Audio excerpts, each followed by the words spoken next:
সে শাহ কমরুদ্দিন রহমতুল্লাহ আলাইহি তিনি বাংলার জমিনে পবিত্র চরণ রেখেছিলেন। সেই কমরুদ্দিন রহমতুল্লাহ আলাইহির উত্তরসূরি হিসেবে বিশ্ব জামার কাটাচার হুজুরের আখিরি জামানার প্রতিনিধি কাজী মোস্তফা আমির ফয়সাল মুজাদ্দিদি সাহেব।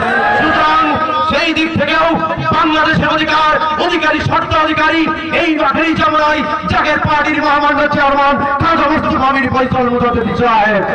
তাই এই সবাই শুধু আমাদের শেষ সভা নয়, এই সভা থেকে আমাদেরকে ঐক্যবদ্ধ হতে হবে। আজ দেশ বিপন্নতার মুখে চলে গেছে, দেশের স্বাধীনতা সার্বভৌমত্ব আজ সংকটের মুখে পড়েছে। যে কোনো সময় দেশে কঠিনের ক্রান্তিলগ্ন চলে আসতে পারে। এই দেশ বিক্রি হওয়ার উপক্রম হয়ে গেছে। কিন্তু হুঁশিয়ার সাবধান করে দিতে চাই, জাগের পার্টির কিছু লোক নেতা কর্মী এখনো বাংলার অনুচাকার আছে, লুকিয়ে আছে। সুতরাং বাংলার স্বাধীনতাকে সার্বভৌমত্বকে বিক্রি করে দেওয়ার সাহস দুঃসাহস কেউ যেন কখনো না দেখায়। বিশ্বর দেশ, এই দেশ আখির ইমাম মোস্তফা আমির ফয়সালের দেশ, এই দেশ কাজী মোস্তফা আমির ফয়সাল মুজাদ্দিদি সাহেবের দেশ, এই দেশ জাগের পার্টির দেশ।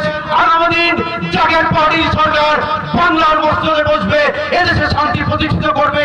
আমরা জাগের পার্টির পক্ষ থেকে আপনাদেরকে দুর্দান্ত আহ্বান জানাই, আপনারা প্রত্যেকেই এই আখিরি জামানায় দেশ বাঁচানোর খাতিরে মানুষের মানবতা রক্ষার জন্য সমস্ত কিছু রক্ষার জন্য ঐক্যবদ্ধ হতে হবে। আর সে ঐক্যবদ্ধ হতে হবে জাগের পার্টির পতাকা ধরে হিজবুল্লাহর মহাইমাম জাগের পার্টির মহামান্য চেয়ারম্যান কাজী মোস্তফা আমির ফয়সাল মুজাদ্দিদি সাহেবের নেতৃত্বে। সুতরাং যখনই আমরা ঐক্যবদ্ধ হতে পারবো, তখনই এদেশে শান্তি আনয়ন হবে, শান্তি প্রতিষ্ঠিত হবে। সেদিন মানুষ এগোনাবির শান্তির অধিকারী হবে, আর কোন দুঃখের লেশ মাত্র থাকবে না ইনশাআল্লাহ। আমি আহ্বান জানাই, আসুন ত্রয়োদশ নির্বাচন আমাদের সামনে। এখন আপনারা মহেশপুর জেলা জাগের পার্টির নেতৃত্বে আমার জাগের পার্টির সমস্ত নেতৃবৃন্দ আপনার দাওয়াত নিয়ে যাবে। আপনারা দয়া দাওয়াত গ্রহণ করবেন, জাগের পার্টির প্রতি আপনারা বয়ের মহব্বত পয়দা করবেন এবং সর্বশেষ জাগের পার্টিগুলো আপনাদের প্রতি আপনারা সমর্থন দিবেন। আপনাদের সমর্থন নিয়ে ওই মহান সংসদে জাগের পার্টির নেতৃত্বে সরকার গঠিত হবে। সেই সরকার হবে পবিত্র সরকার। সেই আশাবাদ ব্যক্ত রেখে আমি অনুষ্ঠান শেষ করছি। ওয়াকিল দাওনা আদিল আব্দুল আলামিন, সবাইকে ধন্যবাদ জানাই। আসসালামু আলাইকুম ওয়া রাহমাতুল্লাহ।